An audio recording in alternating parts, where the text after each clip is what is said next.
Bismillahirrahmanirrahim. Assalamualaikum warahmatullahi wabarakatuh. Innal hamdalillah nahmaduhu wa nasta'inuhu wa nastaghfiruh wa na'udzu billahi min syururi anfusina wa min sayyiati a'malina. May yahdihillahu fala mudhillalah wa may yudlilhu fala hadiyalah. Asyhadu an la ilaha illallah wa asyhadu anna Muhammadan abduhu wa rasuluhu la nabiyya ba'dah. Allahumma shalli wa sallim ala sayyidina Muhammadin wa ala alihi wa sahbihi ajmain. Amma ba'du. Hadirin jamaah Masjid Riyadhus Shalihin, pertama marilah kita panjatkan puji dan syukur kehadirat Ilahi Robbi Allah Subhanahu wa taala yang telah memberikan berbagai kenikmatan kepada kita semua.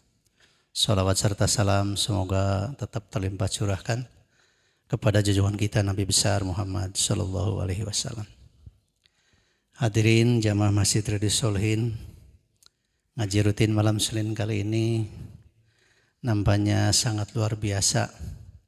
Kenapa? Karena guru kita itu Al-Ustadz Bapak Dr. Nanang Gojali, meskipun sedang dalam keadaan beliau terbatas, yaitu sakit kena stroke, namun karena jiwa dan hatinya sudah terus terpanggil dengan kegiatan dakwah, maka beliau sangat antusias untuk tetap memberikan dakwahnya, tausiahnya pada malam hari ini di kajian Ngarumas. Namun sebelum itu barangkali alangkah baiknya kita doakan kepada beliau, semoga beliau cepat dipulihkan kembali kesehatannya, cepat bisa berjalan dan beraktivitas kembali sebagaimana biasanya. Doa kita juga selalu baik di sholat 5 waktu maupun di sholat Jumat kita selalu mendoakan. Dan malam hari ini temanya adalah terkait dengan antara sunnah dan bid'ah. Sunnah dan bid'ah ini adalah barangkali salah satu hukum ya di dalam kelompok-kelompok atau di dalam pemahaman umat muslim. Itu ada sunnah dan ada bid'ah, salah satunya. Dan kelompok yang paling terkenal ada juga yang membid'ah-bid'ahkan dengan dalil yang sangat populer, yaitu kulu bid'atun dolalah wa kulu dolalatun finar. Jadi ulah luar biasa. Oleh karena itu pada malam hari ini sebenarnya konsep sunnah dan bid'ah itu seperti apa, insya Allah akan dijelaskan oleh guru kita Pak Dr. Nanang Gojali. Untuk itu kami persilahkan.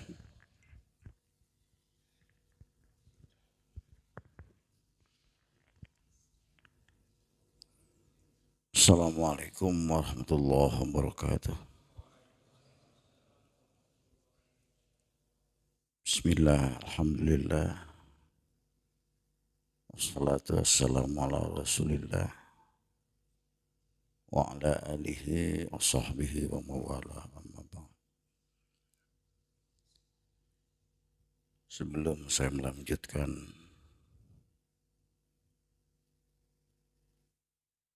penyampaian materi, saya ingin menyampaikan syukran alaikum, terima kasih kepada jamaah Masjid Riyadhus Shalihin yang selalu menyempatkan atau menyisakan waktunya untuk mendoakan kesembuhan saya. Meskipun secara medis ya tidak ada hubungannya doa dengan kesehatan, tapi tentu secara spiritual bahwa doa itu sangat terasa. Doa para bapak semuanya itu sangat saya rasakan. Walaupun perkembangannya mungkin tidak begitu kelihatan. Alhamdulillah, meskipun tidak begitu kelihatan perkembangannya. Saya merasakan bahwa ada perkembangannya dari doa-doa ini. Ya, kalau dihitung-hitung mungkin tidak kurang dari 1.000 orang yang mendoakan saya. Dari kampus, dari mana-mana. Dan setiap yang mendoakan, saya jawab langsung dengan amin. Jadi kalau di WA itu tidak dibalas dengan amin dalam bentuk tulisan, tapi saya jawab langsung amin ya mujibas sa'ilin. Dan itu sangat saya rasakan. Terima kasih, semoga menjadi kebaikan untuk semuanya. Mungkin saya tidak begitu banyak yang akan disampaikan. Mohon bantuan pada Pak Dr. Rudi nanti untuk melengkapi. Jadi istilah kita ini kebanyakan ya pada umumnya memahami terminologi agama itu banyak yang salah kaprah atau tidak tepat. Jadi sering kita menggunakan istilah-istilah agama tapi sebetulnya secara konseptual tidak tepat maknanya. Banyak ya, misalnya istilah syariah, istilah khilafah, dan banyak lagi istilah-istilah yang ketika misalnya ditanya apa itu syariah, apa itu khilafah. Bahkan saya pernah mencoba bertanya kepada salah seorang apa yang disebut dengan syariah Islam. Jawabannya syariah Islam itu potong tangan gitu ya. Syariah Islam itu kisos. Syariah Islam itu rojam jilid. Meskipun itu tidak salah tapi tidak tepat. Pernah juga saya bertanya apa itu khilafah. Khilafah itu adalah kepemimpinan Islam. Tidak salah tapi tidak begitu tepat. Termasuk misalnya bid'ah, sunnah. Sering kita mendengar bahkan mungkin kita pernah menjadi korban disebut bid'ah gitu ya. Ketika melaksanakan tahlilan misalnya bid'ah. Ketika misalnya muludan bid'ah gitu ya. Ketika rajaban bid'ah. Tapi ketika kita tanya apa yang dimaksud dengan bid'ah rajaban itu tidak tahu. Jadi secara konseptual tidak bisa menjelaskan. Dan ini sebetulnya sangat wajar ya. Karena kita tahu Islam itu bukan karena secara akademis. Kita memahami Islam itu bukan melalui proses metode bagaimana cara metode memahami Islam. Dan barangkali kebanyakan yang sering kita gunakan itu, yang sering banyak orang gunakan itu karena latah saja, karena ikut-ikutan menggunakan istilah itu. Nah sebetulnya umat Islam ini sudah harus lebih dewasa ya dalam cara berpikir tentang Islam itu. Nah kembali kepada istilah sunnah dan bid'ah. Ini sering diperhadapkan antara sunnah itu dengan bid'ah. Kalau tidak sunnah bid'ah, kalau tidak bid'ah sunnah, kan seperti itu. Nah ini sebetulnya apa dan bagaimana, nanti mohon bantuan kepada Dr. Rudi untuk melengkapi. Jadi istilah sunnah itu jelas itu istilah yang bersumber dari Islam. Ya, jadi tidak ada agama lain selain Islam yang mempopulerkan istilah sunnah. Ya, saya pernah membaca misalnya Bible dalam manuskrip agama lain tidak ditemukan istilah sunnah itu. Jadi adanya istilah sunnah itu di dalam ajaran Islam. Apa itu sunnah? Secara bahasa sunnah itu perilaku atau kebiasaan atau cara berperilaku. cara kita berjalan itu sunnah, cara kita makan itu sunnah, cara kita apapun di dalam kegiatan kehidupan itu secara etimologi, secara bahasa itu sunnah. Jadi kebiasaan-kebiasaan atau pekerjaan-pekerjaan kita sehari-hari itu sunnah. Ada hadis yang mengatakan man sanna sunnatan hasanatan falahu ajruha wa ajru man amila biha. Wa man sanna sunnatan sayyi'atan falahu wizruha wa wizru man amila biha. Itu sunnah dalam pengertian bahasa. Barang siapa yang membuat kebiasaan baik, misalnya membuat pengajian ngarumas, ini sunnah ini. Karena yang namanya pengajian itu juga tidak pernah dicontohkan oleh Rasulullah, Pak. Yang pengajian seperti ini itu, apalagi rajaban, muludan. Tapi orang yang menyelenggarakan atau yang pertama kali menciptakan kebiasaan memperingati Maulid Nabi, memperingati peringatan Isra wal Mi'raj, mengadakan pengajian seperti ini namanya sunnah ini. Sunnatan hasanatan. Jadi kata Rasulullah, falahu ajruha, maka dia akan mendapat pahala. Jadi Pak Amin, Pak Ketua DKM telah membuat gagasan membuat ngarumas. Ini Pak Amin ini berpahala dari menciptakan kegiatan ngarumas ini. Lalu bagaimana kalau Pak Amin sudah tidak ada? Wa wizru wa ajru man amila biha. Selama pengajian ini terus diteruskan oleh penerusnya, maka Pak Amin juga mendapat pahala dari orang-orang yang melaksanakan. Luar biasa kalau misalnya yang mengikuti pengajian malah ngarumas ini 40 orang, Pak Amin akan mendapat pahala dari 40 orang yang mengikuti pengajian ngarumas ketika Pak Amin sudah tidak ada. Makanya saya mengadakan pengajian ngabar, karena ngabar ini baru 2 tahun, masuki 3 tahun, khawatir ketika saya sakit, khawatir tidak berjalan, saya sangat mewanti-wanti. Jangan sampai pakem, jangan sampai tidak berjalan gitu.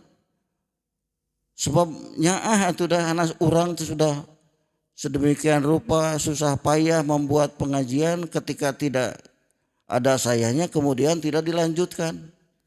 Nah itu yang disebut dengan sunnah secara etimologi, secara bahasa. Jadi orang yang pertama kali menyelenggarakan muludan itu kan Sultan Muzaffar ya. Itu pada dinasti Ayyubiyah. Itu sampai sekarang Maulid Nabi terus dilaksanakan oleh umat Islam.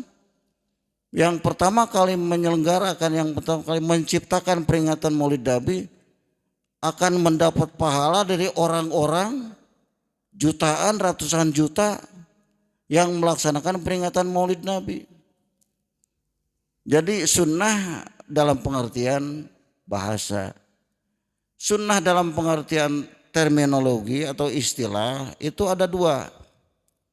Ada sunnah yang identik dengan hadis, identik dengan khobar, yaitu ma'udhifa ila Nabi sallallahu alaihi wasallam min qaulin au fi'lin au takririn. Segala sesuatu yang disandarkan kepada Nabi.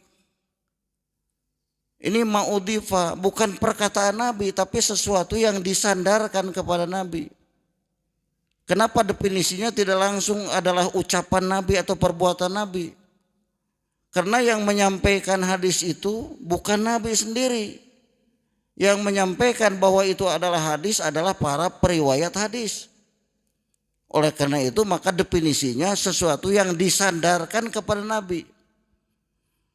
Ucapan, perbuatan maupun pernyataan itu sunnah dalam pengertian terminologi menurut para ahli usul fikih. Ada lagi menurut para muhadis, menurut para ulama ahli hadis, sunnah itu bukan hanya sekedar itu, tapi juga termasuk biografi Nabi, itu juga termasuk sunnah. Siratun Nabi itu termasuk sunnah. Kalau sunnah pengertian usul fikih, segala sesuatu yang disandarkan kepada Nabi yang berimplikasi kepada hukum, penetapan hukum. Nah, sedangkan pengertian sunnah menurut para ahli hadis, apapun yang dilakukan oleh Nabi itu sunnah. Termasuk jalan kakinya, termasuk cara berpakaiannya, termasuk cara makannya. Makanya kan jamaah tabligh itu dalam rangka itu. Jamaah tabligh itu yang memakmurkan masjid itu dari masjid ke masjid, intinya adalah ingin melaksanakan sunnah Nabi dari berbagai dimensinya, termasuk perilaku makannya, bagaimana cara bergaulnya, segala aspek kehidupan Nabi itu ingin dicontoh, dan itu tidak salah. Ya. Nabi berjenggot, Nabi pakai gamis, ya. Tapi itu juga kan masih jadi kontroversi, apakah Nabi juga pakai gamis seperti gamisnya, karena gamis-gamis yang kebanyakan dipakai oleh jamaah Khurai itu kan gamis Pakistan ya, jadi bukan gamis asli Rasulullah Shallallahu Alaihi Wasallam. Kalau berjenggotnya iya ya, berjenggotnya itu enggak apa-apa. Kalau kita niatnya berjenggot itu mencintai Rasulullah, ingin mencontoh Rasulullah, insya Allah berpahala itu. Alhamdulillah di sini banyak yang berjenggot ya Pak. Jadi Pak, insya Allah berpahala itu ya, dari helai rambut jangkut itu ketika berwudu itu akan berpahala. Air yang jatuh dari jenggot itu akan meminta ampun kepada Allah, memintakan ampunan kepada Allah. Jadi itu ada hadisnya. Jadi tidak perlu persoalkan. Kemudian ada lagi pengertian sunnah itu dalam pengertian tidak diperhadapkan dengan bid'ah. Sunnah itu diantonimkan dengan wajib ya, dengan hukum wajib, dengan hukum makruh, dengan hukum mubah, dengan hukum haram. Itu sunnah dalam pengertian bagian dari hukum yang 5 yang diciptakan oleh para ulama, al-ahkamul khamsah. Jadi hukum yang 5 itu sebetulnya produksi para ulama, itu produk pemikiran para ulama. Ada hukum wajib, ada hukum sunat, mandub, ada hukum mubah, ada hukum makruh, ada hukum haram. Itu secara eksplisitnya disebut wajib, makruh, mubah, haram itu adalah para ulama yang menciptakan teori. Karena di dalam Al-Quran tidak secara eksplisit sholat wajib misalnya, tidak eksplisit disebut. Saum wajib misalnya, saum Ramadan wajib, tidak secara eksplisit. Yang disebut dalam Al-Quran misalnya saum kutiba alaikumusiyam. Ya, kutiba itu kan interpretatif juga. Ada yang mengatakan kutiba itu ditulis saja, dicatat. Ada yang bermakna diwajibkan. Nah, jadi tidak ada ayat yang secara tegas menunjukkan hukum-hukum ibadah. Di dalam Al-Quran aqimus sholah, dirikanlah sholat. Kan begitu. Atuz zakah, tunaikan zakat. Nah, dari kata aqimus sholah itu kemudian para ulama berijtihad. Aqimu ini adalah kata perintah. Apakah setiap perintah itu menunjukkan wajib atau tidak, itu diolah oleh para ulama, diijtihadkan oleh para ulama. Oh, aqimus sholah ini menunjukkan perintahnya wajib. Karena apa? Karena didukung dengan dalil-dalil yang lain, didukung dengan ayat yang lain. Lihat misalnya ayat yang lain, inna sholata kanat alal mu'minina kitaban mauquta. Oh, berarti aqimus sholah itu perintahnya menunjukkan wajib, karena ada ayat yang mengatakan kitaban mauquta, kewajiban yang ditentukan waktunya. Kemudian didukung juga oleh hadis-hadis Nabi ya. awwalu ma yuhasabu yaumal abdi as-shalah. Jadi yang pertama kali dihisab dari seorang hamba itu adalah sholatnya, as-sholatu imaduddin dan lain-lain. Nah kita lihat misalnya tentang nikah, kan nikah juga diperintah, fankihu, kawin maraneh kabeh. Nah oleh para ulama ini perintah ini tidak ditentukan wajib. Pak, ayat fankihu itu tidak menunjukkan wajib. Karena apa? Karena apa? Karena menurut para ulama mujtahid, ayat perintah nikah itu tidak ada dalil, ya, dalil yang lain yang mendukung, yang memperkuat bahwa kata ankihu itu menunjukkan perintahnya wajib. Karena di dalam hadis juga an-nikahu sunnati, nikah itu adalah sunnahku. Nah inilah para ulama yang melahirkan hukum-hukum yang 5 itu. Hukum wenang misalnya. Nah dari wenang ini para ulama juga berijtihad, dari hukum wenang itu bisa menjadi wajib, bisa menjadi sunat, bisa menjadi haram malah. Jadi hukum asal itu adalah mubah sebetulnya, ya.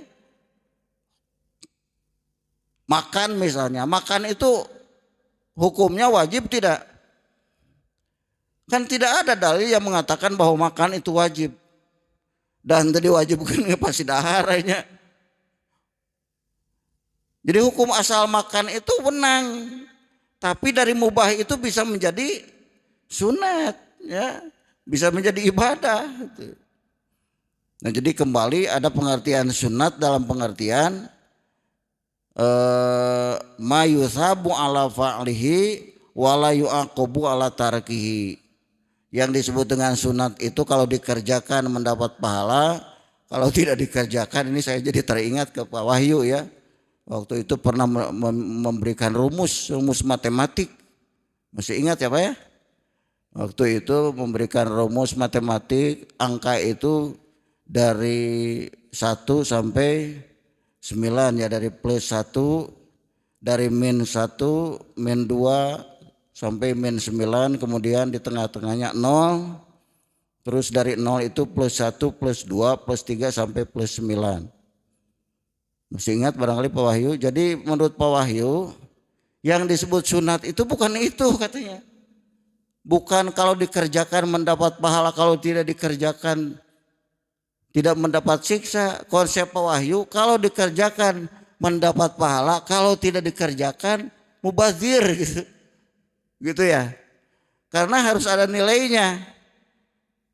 Ada nilai plus, ada nilai min kan begitu, positif dan negatif.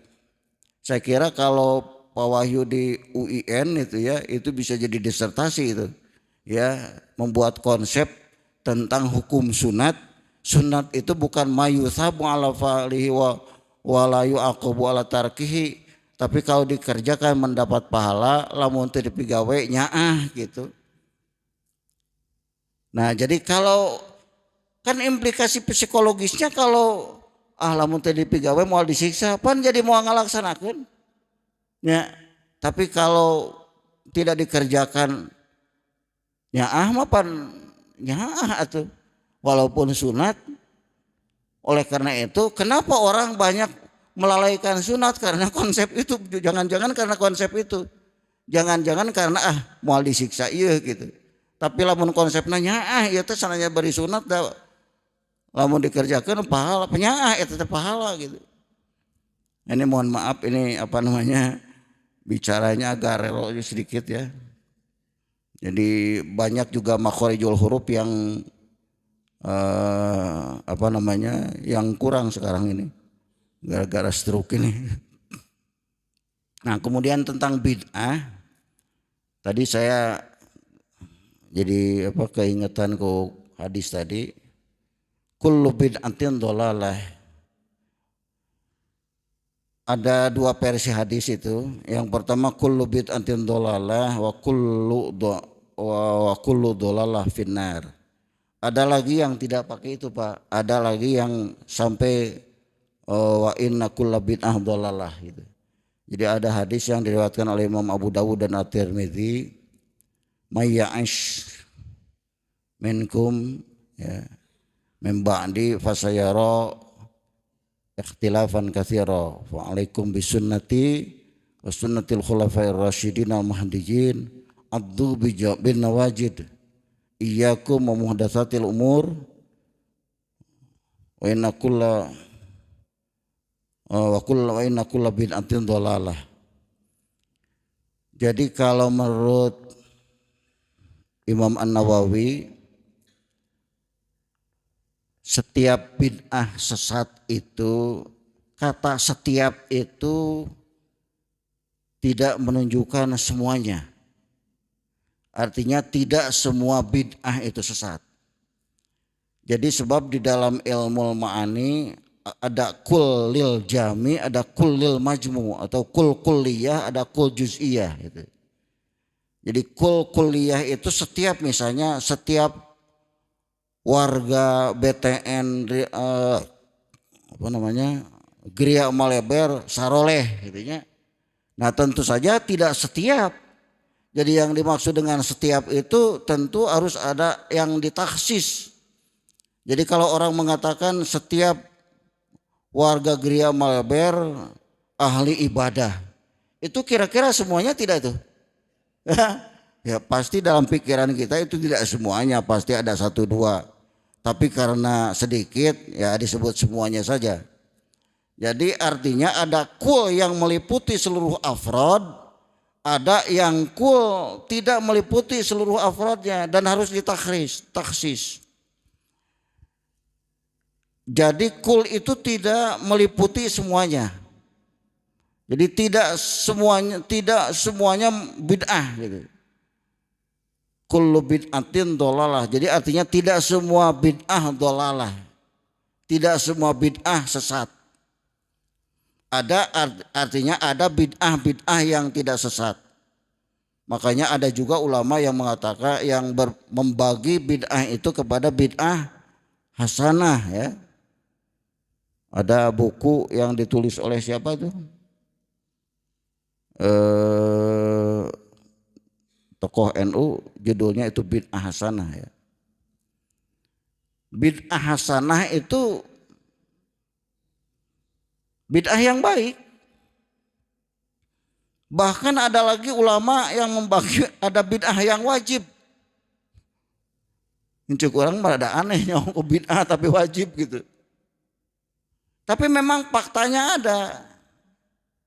Jadi dulu ketika terjadi perang Yamamah ya. Jadi dulu itu pernah terjadi peperangan antara kaum muslimin dengan orang-orang kafir yang disebut dengan perang Yamamah. Itu di dalam perang Yamamah itu banyak orang yang tewas ya, kaum muslimin yang hafal Al-Qur'an meninggal. Jadi dalam sejarah itu disebutkan ada 70 orang penghafal, 700 orang penghafal Al-Qur'an meninggal. 7.700. 70 penghafal Al-Qur'an meninggal tuh. Nah ini Umar bin Khattab ini khawatir ini. Kalau setiap peperangan banyak pasukan perang yang hafal Al-Qur'an meninggal, ini bagaimana ini? Ini Al-Qur'an bisa hilang ini. Nah Umar bin Khattab usul kepada khalifah waktu itu, karena yang menjadi khalifah waktu itu adalah Abu Bakar As-Siddiq. Ya khalifah, tolong segera kumpulkan Al-Qur'an. Karena sebelum itu Al-Qur'an itu masih berserakan ya. Masih aya dina kulit onta gitu, ditulis nanti aya dina batu, pokoknya dina naon mah waktu itu mah. Jadi Al-Qur'an teh, tulisan Al-Qur'an teh aya dina kai, aya dina kulit onta, numpuk banyak. Meureun mah sagudang sakieu mata Al-Qur'an teh. Nah, ini Umar bin Khattab mengusulkan untuk segera dikumpulkan Al-Qur'an itu. Nah Abu Bakar awalnya kan enggan. mengikuti saran Umar bin Khattab itu. Karena apa? Alasannya karena tidak pernah dicontohkan oleh Rasul. Ini bid'ah ini. Ya. Saya takut ini karena tidak ada contoh dari Rasul mengumpulkan Al-Quran. Saya tidak mau. Itu Umar bin Khattab berkali-kali meyakinkan. Ini untuk kemaslahatan umat, Khalifah. Kalau tidak segera dilaksanakan ini pengumpulan Al-Quran, ini Al-Quran akan hilang. Nah sehingga karena berkali-kali didesak oleh Umar bin Khattab, ya termasuk sahabat yang paling berani kan Umar bin Khattab itu, berani menentang Khalifah kalau memang benar gitu. Akhirnya Khalifah mengikuti melaksanakan saran dari Umar bin Khattab. Nah itu bid'ah, mengumpulkan Al-Quran itu bid'ah. Tapi bahkan menurut ulama wajib itu. Jadi sahabat Khalifah Abu Bakar itu wajib itu hukumnya mengumpulkan Al-Quran. Karena untuk kemaslahatan umat. Jadi bisa dibayangkan ini kalau waktu itu Abu Bakar menolak usulan Umar bin Khattab. Saya bisa memastikan Al-Quran tidak sampai kepada kita ini. Ya, kita tidak akan mengenal Al-Quran. Jadi limaslahatil ummah. Artinya itu sekarang mendirikan masjid, mendirikan madrasah ya. Itu bid'ah kan, tidak ada sekolahan zaman Nabi. Ada bid'ah yang hasanah. Bahkan ada yang wajib, ada yang sunat bid'ah itu. Nah intinya yang disebut dengan bid'ah itu adalah mengada-ada dalam persoalan ibadah. Jadi wilayah bid'ah itu ibadah. Karena dalam kehidupan kita ini kita menghadapi dua wilayah. Ada wilayah ibadah, ada wilayah budaya ya. Nah yang termasuk wilayah bid'ah itu adalah ibadah. Jadi di luar ibadah itu tidak relevan disebutkan bid'ah. Kalau di luar ibadah mahdhoh maksudnya. Ibadah yang sudah ditetapkan aturan-aturannya. Ya mengada-ada, membuat agama baru lah, membuat ketentuan baru di dalam melaksanakan ibadah. Sholat misalnya rokaatnya dirubah, caranya dirubah, bacaannya diganti misalnya ke bahasa Indonesia itu, atau ke bahasa ya bukan di luar bahasa Arab, termasuk adzan misalnya diganti ke bahasa Indonesia atau ke bahasa Sunda, adzan teta itu bid'ah. Mengada-ada atau meniru-niru lah jika ibadah. Nah di dalam persoalan budaya itu sebetulnya tidak terkait dengan bid'ah budaya itu. Nah sekarang rajaban itu ajaran agama bukan rajaban. Nah, Pak Amin, rajaban peringatan Isra Mi'raj itu ajaran agama bukan? Agama atau budaya itu? Ya, budaya. Peringatan Isra Mi'rajnya itu budaya. Thalabul ilminya itu ajaran. Maulid Nabi, peringatan Maulid Nabi itu budaya. Kreativitas para ulama. Tapi di dalamnya adalah ada ajaran agama. Jadi makanya sebetulnya agama itu tidak bisa lepas dari budaya. Dalam melaksanakan ajaran agama kita tidak bisa lepas dari budaya. Pakai sarung, pakai gamis, kan ini budaya. Ya. Rupa-rupa dengan aya anu ngangge sarung, aya anu ngangge gamis, aya anu ngangge celana panjang. Nah, itu dikembalikan lagi persoalan budaya itu kepada kearifan lokal.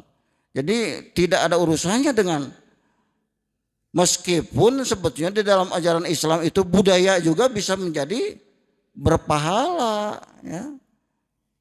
Ya tahlilan sanajan bari budaya kan karena eusin akan ngajinya. Aya tahlil, lamun tahlil mah la ilaha illallah, lamun tahlilan mah ya seperti orang ngariung dinu kamautan kan itu. Nah tahlilan bid'ah tidak terkait dengan bid'ah kalau tahlilan. Apalagi kalau tahlilan itu ada sumbernya, ada dalilnya. Ada buku sekarang itu ya dari Aswaja, jadi dalil tahlil, dalil rajaban, dalil muludan. Sebetulnya juga ada dalilnya. Hanya karena kebanyakan orang tidak tahu dalilnya gitu, seolah-olah nanti ayeuna we teh gitunya. Padahal ada sumbernya. Baik, karena yang menjadi sumber itu kan bukannya Al-Quran Sunnah, Pak. Ada ijma, ada qiyas, ada istihsan, ada uruf gitu, ada syar'un man qoblana. Jadi ada 10 sumber agama Islam itu. Sanes opat Quran, Sunnah, ijma, qiyas, sungguh ada 10. Termasuk uruf. Uruf itu kebiasaan yang baik. Kebiasaan yang baik itu bisa menjadi hukum. Misalnya kebiasaan berjual beli, misalnya transaksi ijab qabul teh kan sekadar masihkeun artosna nampi barangna gitunya, teu nyarios teu nyangakeun artosna nampi barangna. Aya pan ayeuna urang lamun balanya di swalayan sok kitu tara meureun diseungseurikeun nya. Jadi urang lamun bawanya balanya di swalayan kan ka kasir teh nyangakeun disangakeunna artosna canak barangna, teu dibahasakeun. Ta eta teh kebiasaan uruf. Bisanya menjadi hukum. Makanya Imam Abu Hanifah itu mensahkan ijab qabul dengan cara menerima dan memberi. Karena apa? Dasarnya adalah kebiasaan orang Irak pada waktu itu kalau bertransaksi untuk dibahasakeun nyangakeun artosna nampi barangna. Jadi uruf-uruf yang baik ini dijaga, dipelihara oleh agama untuk menjadi salah satu sumber hukum. Ini kebiasaan-kebiasaan yang baik itu. Makanya sebetulnya kalau kita ini mengkaji Islam Nusantara, jadi sebetulnya bukan menusantarakan Islamnya, ajarannya, karena ajaran Islam itu universal, bukan hanya Nusantara. Yang dinusantarakannya itu kearifan lokalnya, kebudayaannya. Jadi tahlil misalnya kan ukur di Indonesia unggul cenanya. Ngayakeun tahlil teh di Arab teh aya tahlil, marhabaan pan ukur di urang unggul. Soksana saya informasi cenah di Arab ge naon tos marhabaan, tos Maulid Nabi duka eta teh nya. Duka ros duka henteu nya upami ros mah pengen tos mengikuti Indonesia ya. Panginten sementari sakitu Pak Ketua. Mangga panginten kangge dikembangkeun beli aya anu bade namihan atau napi bade nyanggah da aya anu nyarangapna di dieu. Assalamualaikum warahmatullahi wabarakatuh.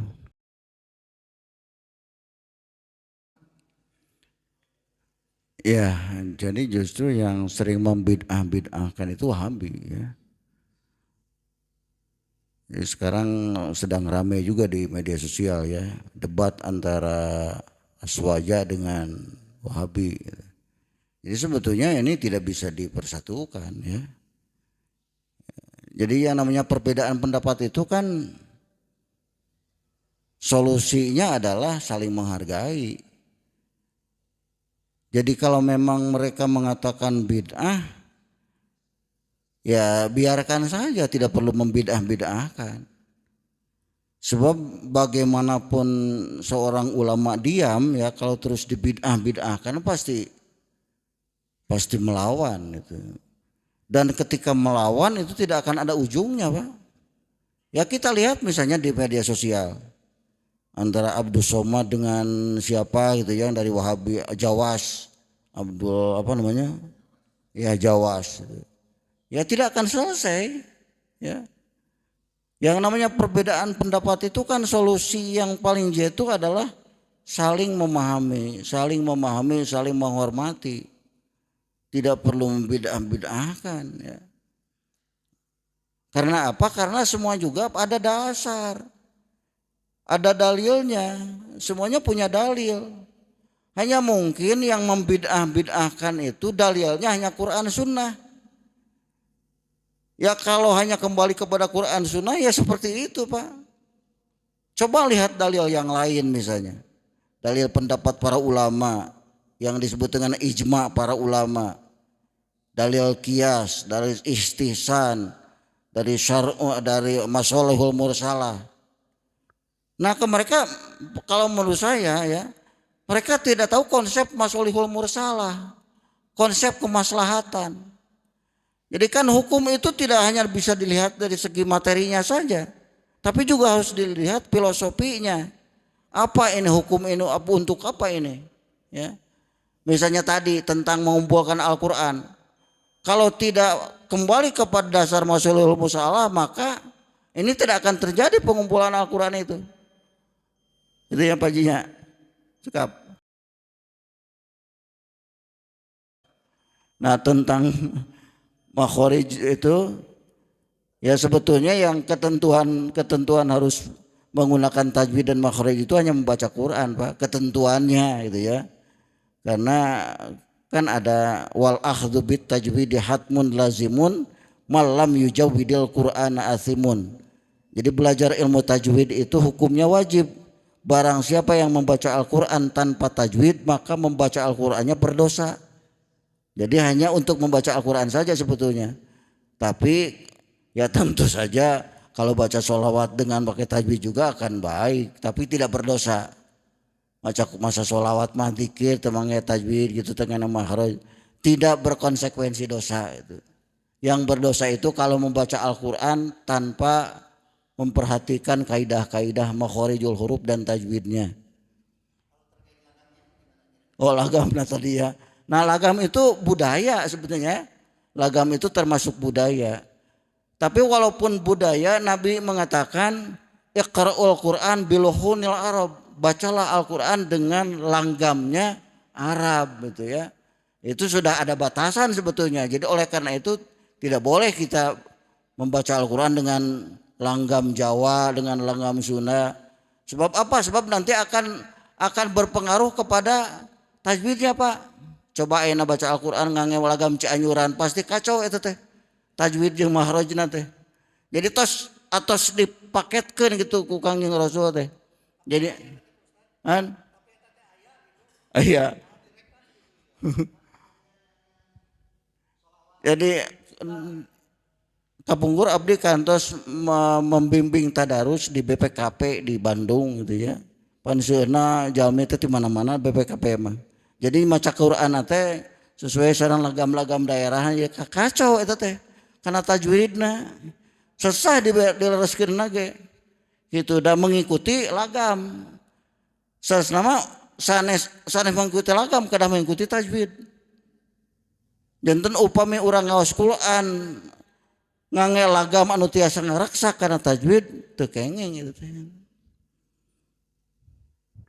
Nya teh sapertos nya kapungkur kantos percobaan di Istiqlalnya betul patnya ngaos Quran langgam Jawa nya salami henteu ngarobih kana aturan-aturan tajwid mah paling teu sawios-wios ngan asa teraosieun gitu ngaos Quran ku dangdang gula misalnya atau napi ku muharaosieun atau seraosieun gitu dina musabaqah oge da teu dijantenkeun eta ning aturan gitu ari lagam anu sanes mah kajabi sholawat Pak sholawat mah painten mangga wae sholawat mah ngangge lagam nanon oge sholawat mah seueur nama lagu sholawat teh ngangge lagu-lagu pop geuningannya dipopkeun gitu tapi asa kirang etis gitu. Terkait dengan bid'ah itu kan punya sejarah ya. Jadi fase kita itu 3 kali intisyarul bid'ah fil kalamil arabi ya. Pertama itu menjelang Nabi wafat. Jadi 3 tahun menjelang wafat itu ternyata Islam sudah menyebar al-intishar fi aqtaril Arab, sudah menyebar seluruh penjuru sehingga kekhawatiran dan muncullah hadis yang tadi tentang nanti akan ada perpecahan. Yang kedua, bid'ah ini ternyata itu muncul juga ketika abad 11 sampai 13. Ini karena tanda petik ya. Pertarungan kekuatannya dinasti kecil yang itu bermadhab Sunni Syafi'i, dia bertentangan dengan Arab Harroh yang paling banyak bermadhab Hambali. Jadi gini ya ceritanya. Jadi orang yang mengatasnamakan madhab Hambali, lalu dia mengidentifikasi pada Ibnu Taimiyah pada zaman itu pada abad 13 itu sering mengutip kitabnya Minhajus Sunnah. Yang hadis yang dipakai itu selain yang tadi oleh Akhwan Al-Kabir Dr. Nanang, ada 3 hadis yang terkenal. Yang pertama hadis riwayat Tirmidzi, itu riwayatnya dari Irbad bin Sariyah. Irbad bin Sariyah gini hadisnya, Iyyakum muhdatsatil umur wa kullu muhdatsatin bid'ah wa kullu bid'atin dolalah wa kullu finnar. Tapi ada hadis yang sampai di kelompok yang Mesir ke bawah, yang nanti hubungan dengan Al-Ayyubiyah ketika peristiwa Isra Mi'raj dan Maulid Nabi itu. Dan itu bahkan itu pun terjadi pertentangan Syiah dengan Sunni ketika itu. Itu hadis dari Jabir bin Abdullah.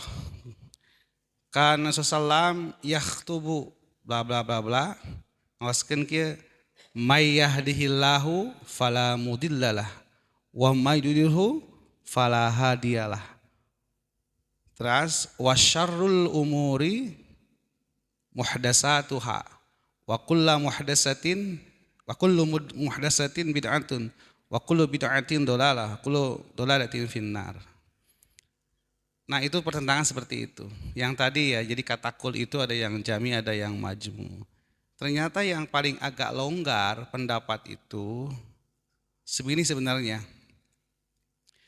Kelompok Hanabilah yang tadi lebih cenderung pada Irbad bin Sariyah, dia tidak mengakui kata kul itu untuk majmu, tapi untuk jami, kuliah. Pokoknya semua sesuatu bid'ah, pokoknya dolalah.